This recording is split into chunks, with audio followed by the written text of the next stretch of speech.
مولاي صل وسلم دائما أبدا على حبيب. আসসালামু আলাইকুম ওরহমতুল্লাহি তাআলা ওয়া বারাকাতুহু। ইন্নাল হামদুলিল্লাহ ওয়াস সালাতু ওয়াস সালামু আলা রাসূলিল্লাহ ওয়া আলা আলিহি ওয়া সাহবিহি ওয়া মান ওয়ালাহ, আম্মা বা'দ। যে যেখান থেকে আপনাদের প্রিয় অনুষ্ঠান শাহনশাহ হযরত জিয়াউল হক মেজবান্ডারি ট্রাস্ট কর্তৃক আয়োজিত ইসলামী অনুষ্ঠান আলোকধারা দেখছেন, সকলকেই সাদর সম্ভাষণ জানাচ্ছি আমাদের আজকের এই পর্বে। প্রিয় দর্শক, আজকের এই পর্বে আমরা গতানুগতিকভাবে অন্যান্য পর্বের ন্যায় তিনটি সেগমেন্টে আমরা সাজিয়ে নিয়েছি। একটি সেগমেন্ট হচ্ছে সাধারণ বিষয় সম্পর্কে তথা ইসলামের বিভিন্ন বিষয় নিয়ে আমরা আলোচনা করব। দ্বিতীয় সেগমেন্টটি হচ্ছে তাসাউফ বিষয়ক আলোচনা এবং তৃতীয় সেগমেন্টটি হচ্ছে একজন সুফি সাধকের জীবন নিয়ে আলোচনা।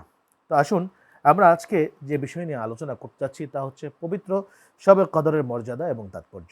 এবং এই বিষয়ের উপর আলোচনা করার জন্যে আমাদের স্টুডিওতে তাশরিফ রেখেছেন চট্টগ্রাম বাইজিদের শান্তিনগর কেন্দ্রীয় জামে মসজিদের সম্মানিত খতিব এবং মাদ্রাসায়ে গাউসুল আজম মেজভান্ডারি এই প্রতিষ্ঠানের সম্মানিত আরবি প্রভাষক হযরতুল আল্লামা মাওলানা মুহাম্মদ মুজিবুল হক। আসসালামু আলাইকুম ওয়া রাহমাতুল্লাহি ওয়া বারাকাতুহু। ওয়ালাইকুম আসসালাম ওয়া রাহমাতুল্লাহি ওয়া বারাকাতুহু। মুহতারাম, আমি আপনাকে স্বাগত জানাচ্ছি আমাদের আজকের প্রোগ্রামে। আমি আপনার কাছ থেকে আজকে পবিত্র শবে কদরের মর্যাদা এবং তাৎপর্য সম্পর্কে জানতে চাইব। তার আগে এই যে পবিত্র শবে কদর, আমাদের এখানে দেখা যায় বাংলাদেশে পবিত্র শবে কদরকে আমরা বিভিন্নভাবে পালন করে থাকি। মসজিদে নামাজের মাধ্যমে, মিলাদ কিয়ামের মাধ্যমে, মাজার জিয়ারতের মাধ্যমে, দান সদকার মাধ্যমে, সেই সাথে সাথে বিভিন্ন মিলন মেলা, আমাদের ইয়াং জেনারেশন যারা আছে সেই উপলক্ষে তাদের একটা গ্যাদারিং তৈরি হয়। পৃথিবীতে যখন শবে কদর ছিল না, শবে কদরটা আল্লাহ রাব্বুল আলামিন রাসূল পাক সাল্লাল্লাহু আলাইহি ওয়াসাল্লামকে দান করলেন, হুজুরের ওসিলায় বান্দাদেরকে দান করলেন। সেই সময়টার অবস্থাটা কি ছিল? সে সময় সাহাবায়ে কেরামরা কিভাবে উদযাপন করতেন এই শবে কদর? আউযু বিল্লাহি মিনাশ শাইতানির রাজিম। বিসমিল্লাহির রহমানির রহিম। ইন্নাল হামদুলিল্লাহ ওয়াস সালাতু ওয়াস সালামু আলা রাসূলিল্লাহ। বিজ্ঞ সঞ্চালক মহোদয়, ধন্যবাদ। আপনি একটি গুরুত্বপূর্ণ বিষয় তুলে ধরেছেন। সেটা হচ্ছে আমরা পবিত্র লাইলাতুল কদর, যেটা হাজার মাসের চেয়েও দামি, এর রাতটা আমাদের সবার জন্য, মুসলিম উম্মার জন্য একটি বড় নিয়ামত। এবং কেমন বড় নিয়ামত! এই নিয়ামতের মাধ্যমে আল্লাহ পাক রব্বুল আলামিন আমাদেরকে এই বিষয়গুলো দান করেছেন। আপনি বলেছেন যে আসলে লাইলাতুল কদরের এটি হওয়ার কারণটা কি? এর ব্যাকগ্রাউন্ডটা কি? আপনি সেই বিষয়টা আপনাকে বলেছেন। সেটা হচ্ছে, আমি এটা বলবো, পবিত্র লাইলাতুল কদরের উপর একটা সূরাতুল কদর, একটি পরিপূর্ণ সূরা আল্লাহ পাক নাজিল করেছেন।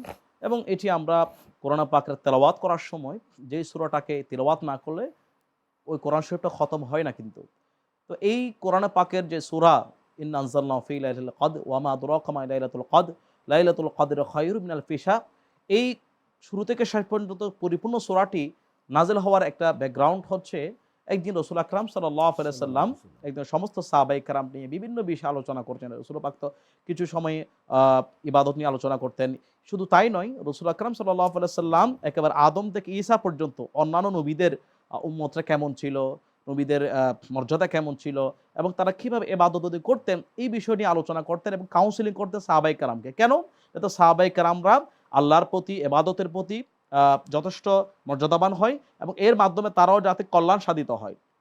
তারই ধারাবাহিকতায় আমরা দেখি যে রাসূল আকরাম সাল্লাল্লাহু আলাইহি ওয়াসাল্লাম একজন সাহাবায়ে কেরামকে নিয়ে আলোচনা করছিলেন। করতে করতে ওই বনী ইসরাইলের একজন আবেদ, তার নাম ছিল শামউন, তার ব্যাখ্যা করতে গিয়ে বলা হচ্ছে যে ওই শামউন, যে বান্দাটা, আবেদটা, সেই ১০০০ বছর বেঁচে ছিলেন এবং সেই দিনে এবং রাতে, দিনে জিহাদ করতেন, রাতে কিন্তু কিয়ামুল লাইল করতেন, রাত জেগে ইবাদত করতেন। এই ঘটনা বর্ণনা করার পরে তখন রাসূল পাকের উম্মত যারা, আল্লাহর বান্দা যারা বর্তমান স্টিল আছেন, তারা ইয়া রাসূলুল্লাহ, ইয়া হাবিবাল্লাহ, তাদের মনে একটা বড় পেরেশান এসে গেছিল। ইয়া রাসূলুল্লাহ, আমাদের হায়াত তো কম। তো আমাদের হায়াত যেহেতু কম, তো অল্প সময়ে আমরা তো ও তো ১০০০ বছর বেঁচে থাকার কারণেই সে কিন্তু এতগুলো ইবাদত করতে পারছে, জিহাদ অংশগ্রহণ করতে পেরেছে এবং রোজা রাখতে পেরেছে, কিয়ামুল লাইল করতে পেরেছে, সারা রাত সে ইবাদত করেছে। তো আমরা কিভাবে করব? তখন আল্লাহ পাক রব্বুল আলামিন পবিত্র কোরআন পাকের মাধ্যমে জিবরিলকে বলেন, জিবরিল তুমি যাও, আমার রাসূল পাকের উম্মত যারা আছেন তারা যাতে পেরেশানিতে না ভোগেন, তারা যাতে চিন্তিত না হন, সেইজন্য জিবরিল আমিনের মাধ্যমে আল্লাহ পাক রব্বুল আলামিন পরিপূর্ণ একটা সূরাতুল কদর নাজিল করে আমার রাসূল পাকের কাছে পাঠিয়েছেন এবং রাসূল আকরাম সাল্লাল্লাহু আলাইহি সাল্লামকে বলেন, ইয়া রাসূলুল্লাহ, ইয়া হাবিবাল্লাহ, আপনার উম্মত যারা আছেন তাদের কেন পেরেশান করতে হবে, তারা কেন চিন্তিত হবে? ওই আবেদ যে 1000 বছর বেঁচে ছিলেন, তার যে ইবাদত বন্দেগীর যে মাত্রা, সেই মাত্রাটা আপনার উম্মতরাও স্বাদ গ্রহণ করতে পারবে, অংশগ্রহণ করতে পারবে। কিভাবে? ওই রাতের চেয়ে আমি আল্লাহ পাক রব্বুল আলামিন আপনার উম্মতের জন্য এমন একটা রাত দিব যে এক রাতের মধ্যে ইবাদত করলে 1000 মাস অপেক্ষা উত্তম সেই সওয়াব আল্লাহ পাক তাকে দান করবেন, সে মর্যাদায় উপনীত করাবেন। তখন রাসূল আকরাম সাল্লাল্লাহু আলাইহি ওয়াসাল্লাম তখন এই কোরআন পাকের আয়াতের এই সূরাটা পড়লেন, বিসমিল্লাহির রহমানির রহিম, ইন্না আনজালনাহু ফি লাইলাতুল কদর ওয়া মা আদরাকা মা লাইলাতুল কদর, লাইলাতুল কদর খায়রুম মিন আলফি শাহর, তানাজ্জালুল মালায়েকাতুর রূহু ফিহা বিইذনি মিন রাব্বিহিম কুল্লি আমরিন সালাম, সালামুন হিয়া হাত্তা মাতলাইল ফজর। এই পবিত্র কোরআন পাকের সূরাটা যদি আমরা খেয়াল করি, দেখবেন এই সূরার মধ্যে তিনটা বিষয় নিয়ে আলোচনা হয়েছে। এই কদর রাত এমন একটি রাত যে রাতের মধ্যে আল্লাহর কোরআন নাজিল হয়েছে। এই রাতের মধ্যে সর্বশ্রেষ্ঠ আসমানি গ্রন্থ আল কোরআন হয়েছে। এবং শুধু তাই নয়, আল্লাহ পাক রব্বুল আলামিন এটাও বলেছেন যে এই রাতের মধ্যে আল্লাহ পাকের অসংখ্য ফেরেশতারা আগমন করেন রূহ, যে এটা জিবরিল আমিনের মাধ্যমে প্রেরণ করার মাধ্যমে, এবং এটা তাদের জন্য একটা ঈদের দিন হিসেবে আমরা দেখতে পাই।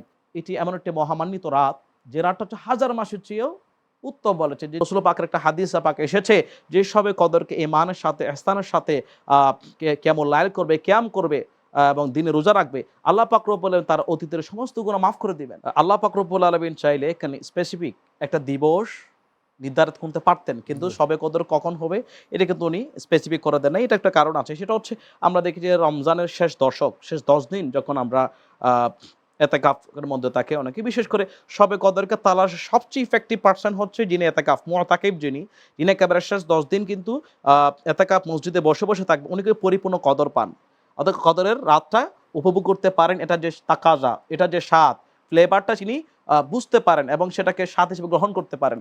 তার মধ্যে রাসূল পাকের হাদিস এসে তোমরা শেষ দশক তোমরা এতেকাফের মাধ্যমে কদর তালাশ করো। কিন্তু এই কদর তালাশের ক্ষেত্রে আমরা দেখি যে মুফাসসির ইকরাম একটা ব্যাখ্যা দিয়েছেন, সেটা হচ্ছে অনেকে বলছেন 21 তারিখ, 23 তারিখ, 25 বা 26, 27 তারিখ বেজুর রাতগুলো খোঁজার জন্য বলেছেন। তো এই জায়গার মধ্যে মুফাসসির ইকরাম একটা ব্যাখ্যা দিয়েছেন, সেটা হচ্ছে যদি আমরা চিন্তা করি যে সূরাতুল কদর আমরা যেটা বলছি সেটা হচ্ছে এই সূরাটাকে কেন্দ্র করে লাইলাতুল কদর, এই শব্দটা চিন্তা করলে এখানে হরফ হচ্ছে 9টা। এই লাইলাতুল কদর এই শব্দর বাচনভঙ্গি এটা 3 বার এসেছে। আবার ঠিক একইভাবে আমরা যদি 3 এবং 9 এর সাথে যদি আমরা গুণ করি তাহলে 27 হয়। কিন্তু পুরা কোরআন শরীফের শব্দ হচ্ছে 30টা। 30টার মধ্যে হিয়া মাতলাইল ফজর, সালামুন হিয়া হাত্তা মাতলাইল ফজর, যেই আয়াতটা হিয়ার যে শব্দ এটা আমরা সর্বনাম দেখতে পাচ্ছি, এই হিয়া দ্বারা কিন্তু লাইলাতুল কদর উদ্দেশ্য, এবং ওই হিয়া শব্দটি কিন্তু 27 নম্বরেই পড়েছে। তো মুফাসসির ইকরাম ব্যাখ্যা করে বলেছেন যে এই 27 তারিখটাকে গুরুত্ব দেওয়ার জন্য।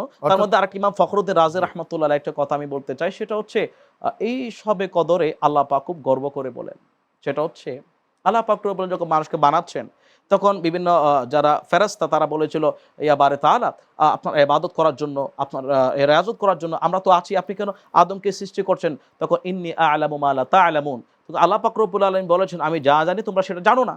তোমরা তখন আল্লাহ পাক রব্বুল আলামিন যখন বলছেন ফেরেশতা তোমরা যাও, জিবরিল আমিনের নেতৃত্বে সমস্ত ওলিতে গলিতে প্রত্যেক ফেরেশতারা যায় এবং তারা সরেজমিনে প্র্যাকটিক্যালভাবে দেখে যে প্রত্যেকটা ঘরে ঘরে আল্লাহর ইবাদতে মশগুল আছে, জিকিরে মশগুল আছে, কান্নাকাটিতে ইস্তিগফার তওবাতে মশগুল আছে, এবং তারা কিন্তু এটার মাধ্যমে প্রত্যেক ঘরে ঘরে গিয়ে মুসলমানদের সাথে সাক্ষাৎ করেন, মুসাফা করেন, সালাম দেন।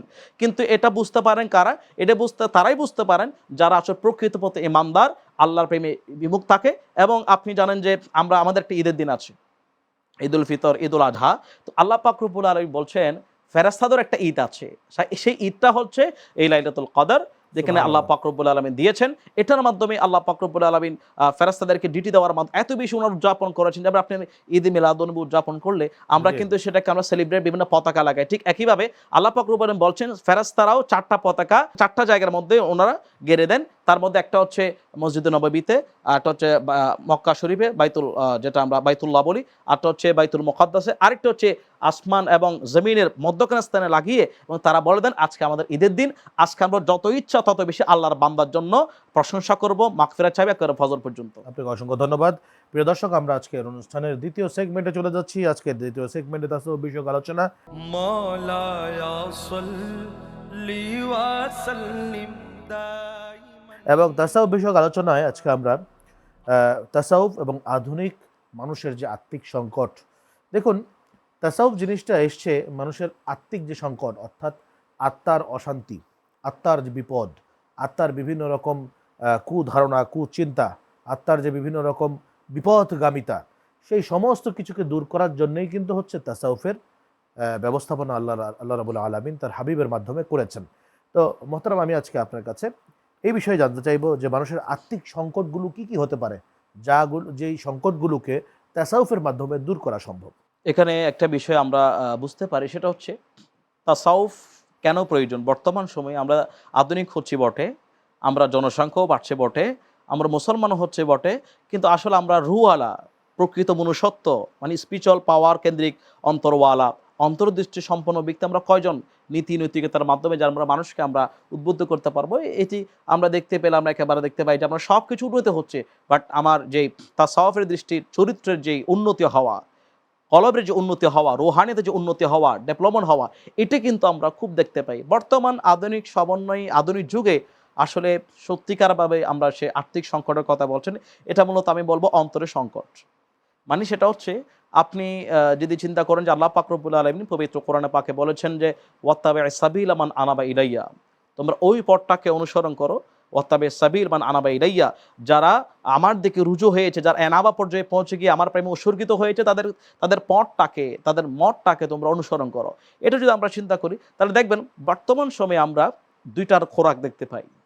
বর্তমান যুব সমাজ বলেন, আমি যদি চিন্তা করি যে বর্তমান সময়ে যে মানুষের যে সংকট, একটা শান্তির সংকট, সালামাত, সাকিনা, প্রশান্তি, যে প্রশান্তির যে সাকিনা, যে কালবে সালিমের যে সংকট আমরা দেখতে পাই, এই সংকট থেকে যদি আমরা উত্তরণ করতে চাই তাহলে আমাদের সকলকে চিন্তা করতে হবে আমাদের যেই আল্লাহ এবং রসুলকে খুশি করার জন্য যারা সুফি কেরাম এসেছেন তাদের মতটাকে অনুসরণ করতে হবে।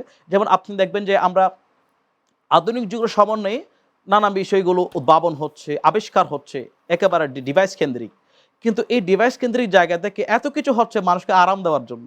আপনি দেখবেন যে বিছানার মধ্যে গেলেন জীবনকে সহজ করার জন্য একেবারে, কিন্তু তার মধ্যেও মানুষ বলছে তারপর আমার শান্তি লাগে না। তো শান্তি কোন জায়গায় লাগবে? তো শান্তির মূল হচ্ছে আমার কলব। রসুল পাকের একটা হাদিস পাক এসেছে যে মানুষের মানে এই বডির মধ্যে একটা গুরুত্বপূর্ণ অংশ আছে, ইজা সোলোহাল জাসাদ কুল্লুহু, ইজা ফাসাদাত জাসাদ কুল্লুহু, তোমাদের হচ্ছে মাংসের টুকরো আছে, যে মাংসের টুকরোটা সুস্থ থাকবে তোমার সমস্ত অঙ্গ সুস্থ থাকবে, আর যে মাংসের টুকরোটা যদি তোমার ডেস্ট্রয় হয়ে যায়, এটা নষ্ট হয়ে যায়, ভাইরাস আক্রান্ত হয়, তাহলে তোমার সমস্ত শরীর সেটা আক্রান্ত হয়ে যাবে।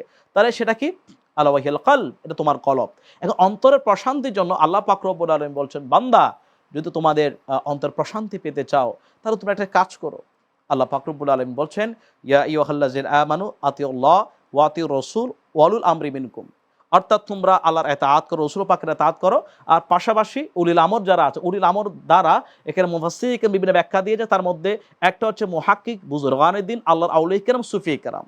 তা আমি যেটা বলতে চাচ্ছি, মানুষের দুইটা হক, একটা হচ্ছে জিসিমের হক, আর একটা হচ্ছে রোহানিয়তের হক, কলবের হক।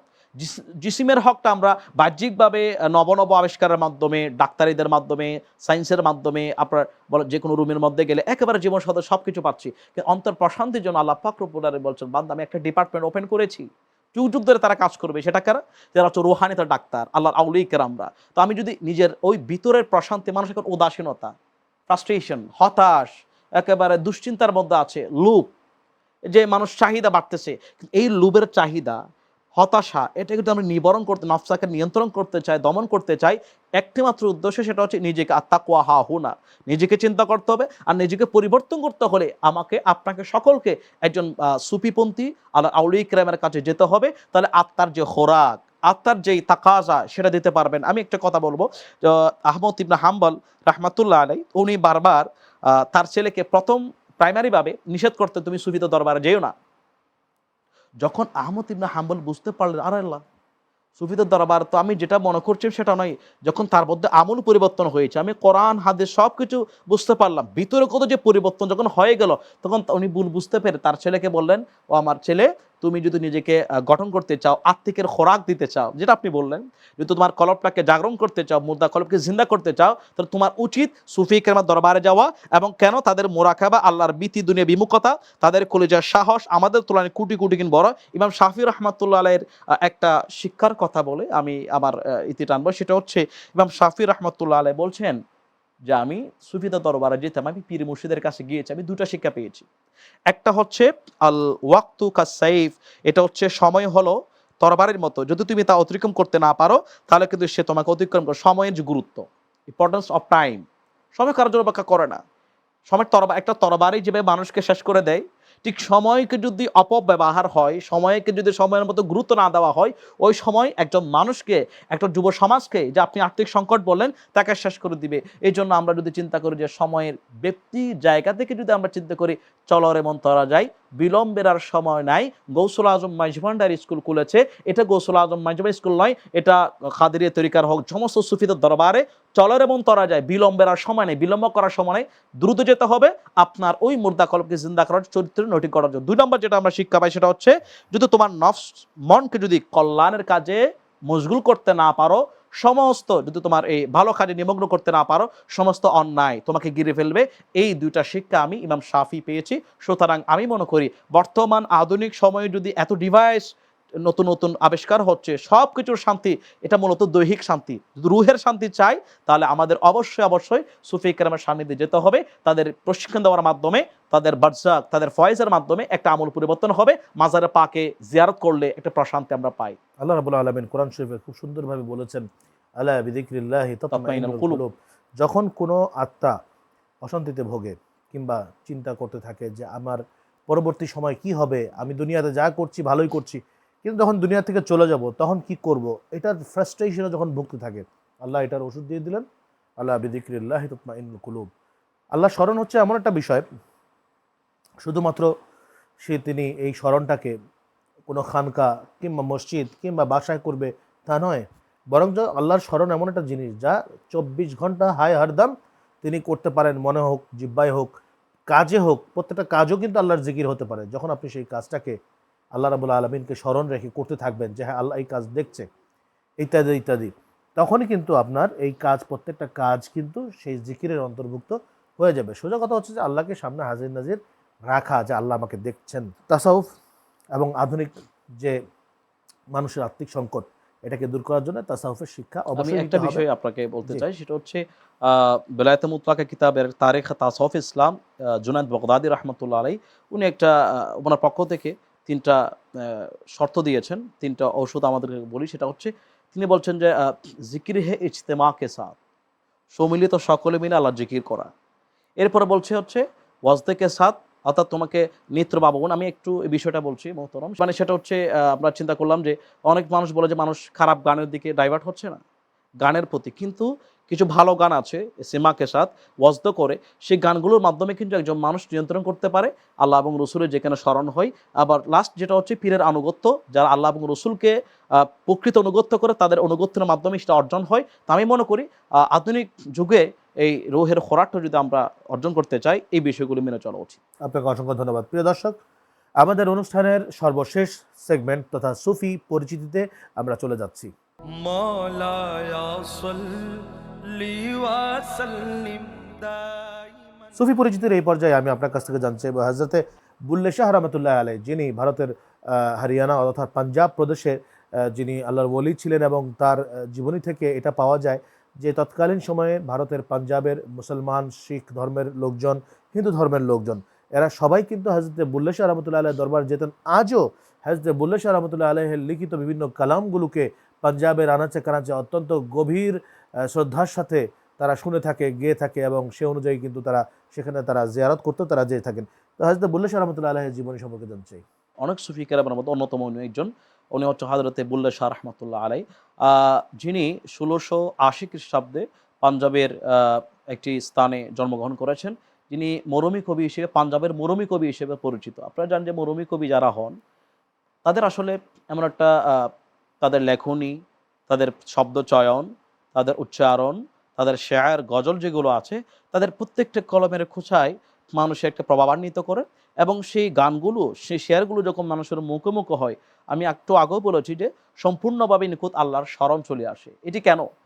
যদি আমরা এই বুল্লে শাহ রহমতুল্লাহ আলাইহির তার জীবনী আমরা দেখি, তার সবসময় আল্লাহর মুখী ছিলেন, রসুল মুখী ছিলেন, যার ভেতরে সবসময় আল্লাহর স্মরণে নিমগ্ন হওয়ার মাধ্যমে তিনি, তার আসল নাম হচ্ছে আবদুল্লাহ শাহ রহমত কাদরি, তারকে এই আসল নাম, কিন্তু ওনাকে বুল্লে শাহ নামে সকলেই ছিলেন।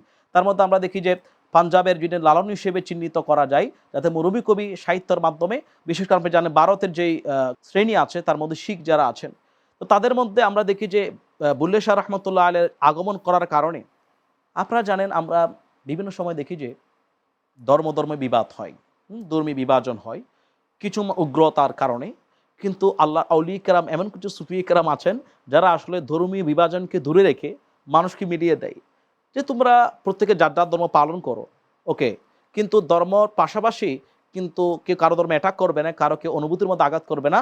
তার মধ্যে আমাকে মানুষ হিসেবে আল্লাহ আমাদেরকে সৃষ্টি করেছেন, এই নিয়তে আল্লাহ পাক যে আমাকে সৃষ্টি করেছেন, এই নিয়তে আমরা এক হয়ে আমরা একটু মিলেমিশে থাকবো। তার মধ্যে বুল্লে শাহ রহমতুল্লাহ আলাইহি তার শেয়ার, তার সমাধানটা বেশি গুরুত্বপূর্ণ। তৎকালীন সময়ে এরকম একটা পরিস্থিতি সৃষ্টি হয়েছিল মুসলমান শিখদের মধ্যে। তখন উনি যখন একজন শিখকে মেরে ফেলা হয়েছিল, তখন উনি বলছে এটা ভুল হয়েছে, বুল্লে শাহ রহমতুল্লাহ আলাইহি। কিন্তু বাহ্যিকভাবে যারা ওই তৎকালীন কিছু ধর্মীয় পণ্ডিত যারা আছেন, তারা কিন্তু ওনার জানাজা পড়ার অনুমতি দেওয়া হয় নাই, এবং ওনাকে তারা বাহ্যিকতার দৃষ্টিকোণ থেকে ওনাকে চিনতে ভুল করেছেন। আমি আগে বলেছি, একজন আল্লাহর ওলির কোন বাহ্যিকতার চেয়ে যে নিজের ভিতরটা, যে ভিতরের মাধ্যমে, অন্তর্দৃষ্টির মাধ্যমে তারা মানুষকে হেদায়েত করে থাকেন এবং আল্লাহ এবং রসুলের কানুনটাকে মেনে চলেন, যার মাধ্যমে বুল্লে শাহ রহমতুল্লাহ প্রমাণ। এটা আমরা দেখি যে তার ওই যখন তার পূর্বপুরুষের বুখারা লোক থেকে এসেছেন, বর্তমান জায়গাটি বর্তমান উজবেকিস্তানের মধ্যে রয়েছে।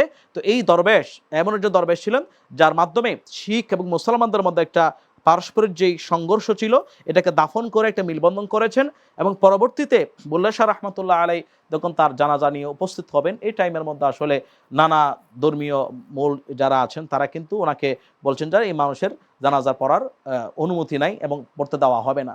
নানা জল্পনা কল্পনার ভেতর দিয়েও উনি 1757 খ্রিস্টাব্দে উনি দুনিয়া থেকে পর্দা করেন, এবং যার মাধ্যমে একটা ভারতবর্ষে আপনি জানেন সেখানে হিন্দু এবং নানাগুলো বেশি, কিন্তু মুসলমান কম, কিন্তু ওই টাইমের মধ্যে এই বুল্লে শাহ রহমতুল্লাহ এসে ধর্মীয় যে সম্প্রীতি, ধর্মীয় অবস্থানের যে সম্প্রীতি, এটাকে উনি ক্রিয়েট করে মানুষের মধ্যে শান্তির বীজ বপন করেছেন, এবং বলছেন যে তোমরা এই জায়গা থেকে আমার ভেতরে যে ভালোবাসা আছে, এই ভালোবাসাটা সবার জন্য। আপনি একটা ফুলের কথা চিন্তা করেন, ফুলের সুগন্ধি, এটাকে বাক করা যায়?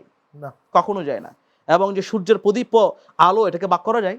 যায় না। তাহলে আল্লাহর আউলিয়া কেরামের যে হেদায়েতের রোশনী যেটা আছে, সেটা সবার জন্য, এটার মাধ্যমে তারা একই প্ল্যাটফর্ম করতে পারেন বিধায় আজকে আপনি একটু আগে বলেছেন যে তার প্রত্যেকটা মানুষ এখনো পর্যন্ত তার মাজার পাকা সবাই যায়, কারণ যেহেতু সবাই এই শান্তিটা পাচ্ছে বিদায় এই জন্য যাচ্ছে, এবং তার শান্তির, সততার, ন্যায়নিষ্ঠার যেই ফ্লেভার পাচ্ছে, যা এখনো বহমান আছে, এই জন্য সুফি কেরামের দরবার সবসময় শান্তি মিশনের ক্ষেত্রে 1 নাম্বার। আবার তার যে গান রয়েছে, জি, বিভিন্ন কালাম রয়েছে, কাওয়ালি রয়েছে, এগুলোর প্রত্যেকটার অর্থ গভীরভাবে খেয়াল করলে যে জিনিসটা বোঝা যায় যে তিনি সৃষ্টি, তিনি স্রষ্টা সম্পর্কে, সৃষ্টি সম্পর্কে, ভালোবাসা, প্রেম সম্পর্কে প্রচুর লিখনী তার রয়েছে, যেই লিখনীগুলো আজকে কাওয়ালি আকারে বলা হয়, এবং বুল্লে শাহর গান হিসাবে আজও কিন্তু পাঞ্জাবে গাওয়া হয়, অত্যন্ত শ্রদ্ধার সাথে তারা গেয়ে থাকে। তো আউলিয়া কেরাম শুধু বুল্লে শাহই নন, এই উপমহাদেশ বাইরে যত আউলিয়া কেরাম এসছেন, তাদের মেসেজ ছিল কিন্তু একটা, সেটি হচ্ছে যে ভালোবাসা, সেই ভালোবাসাটি মহান আল্লাহর পক্ষ থেকে একটি অকৃত্রিম দান, এবং সেই ভালোবাসার সামনে কোনো ধর্ম অন্তরায় হয় না, কোনো ভেদ অন্তরায় হয় না, কোনো মতবাদ অন্তরায় হয় না। ধর্ম শুধুমাত্র মানুষকে চেনে, মানুষ ভালোবাসা, প্রেম শুধুমাত্র মানুষকে চেনে, এবং মানুষ যদি সেই প্রেমকে, ভালোবাসাকে আপন করে নিতে পারে, সে কিন্তু স্ব জায়গা থেকে সৃষ্টিকর্তার একজন প্রিয় ভাজন হতে পারে।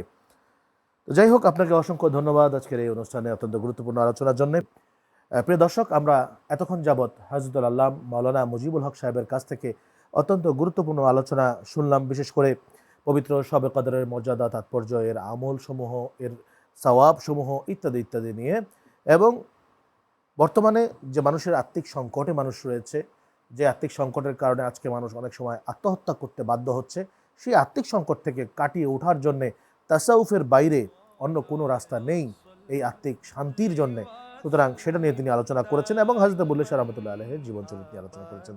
আসুন পবিত্র শবে কদরকে আমরা যেন কদরের সাথে, ইজ্জতের সাথে, আদরের সাথে আমরা সেই রাত্রিকে পালন করি ইবাদতের সাথে, এবং মহান আল্লাহ রাব্বুল আলামিনের অপার যেই সওয়াব আল্লাহ রাব্বুল আলামিন ঘোষণা দিয়েছেন সূরাতুল কদরে, সেই অপার সওয়াব হাসিল করার মতো যোগ্যতা যেন আমরা অর্জন করতে পারি। আল্লাহ তাআলা আমাদের প্রত্যেককে সেই তৌফিক দান করুন, আমিন।